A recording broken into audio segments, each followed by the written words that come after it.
जीव में एक तो चेतन परमात्मा का अंश है और एक जड़ प्रकृति का अंश है।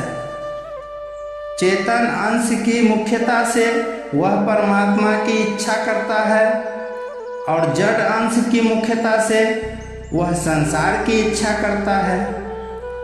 इन दोनों इच्छाओं में परमात्मा का इच्छा तो पूरी होने वाली है, पर संसार की इच्छा कभी पूरी होने वाली नहीं है।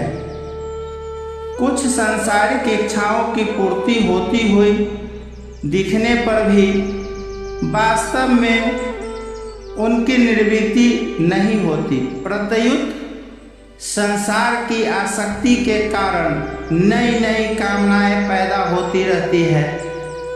वास्तव में सांसारिक इच्छाओं की पूर्ति अर्थात सांसारिक वस्तुओं की प्राप्ति इच्छा के अधीन नहीं है, प्रत्युत कर्म के अधीन है। परंतु परमात्मा की प्राप्ति कर्म के अधीन नहीं है।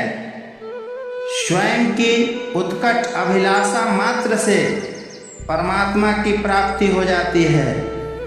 इसका कारण यह है कि प्रत्येक कर्म का आदि और अंत होता है।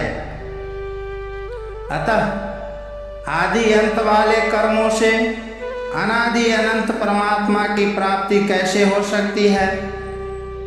परंतु साधकों ने प्रायः ऐसा समझ रखा है कि जैसे क्रिया की प्रधानता से सांसारिक वस्तु की प्राप्ति होती है, ऐसे ही परमात्मा की प्राप्ति भी उसी प्रकार क्रिया की प्रधानता से ही होगी।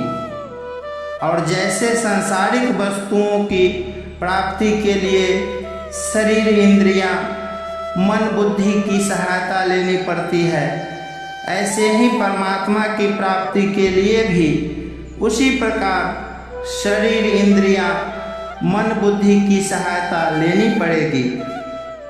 इसलिए ऐसे साधक जड़ता, शरीर आदि की सहायता से अभ्यास करते हुए परमात्मा की तरफ चलते हैं।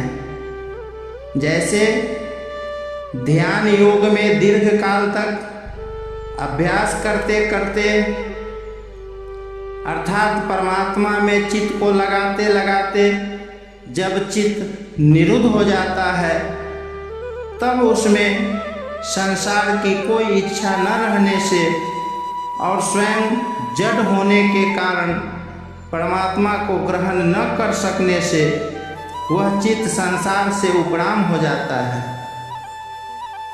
चित्त के उपराम होने से मनुष्य चित्त से अर्थात जड़ता से सर्वथा संबंध विच्छेद हो जाता है और वह स्वयं से परमात्म तत्व का अनुभव कर लेता है। परंतु जो साधक आरंभ से ही परमात्मा के साथ अपना स्वतः सिद्ध नित्य संबंध मानकर और जड़ता से अपना किंचित मात्र भी संबंध न मानकर साधन करता है, उसको बहुत जल्दी और सुगमता पूर्वक परमात्म तत्व का अनुभव हो जाता है।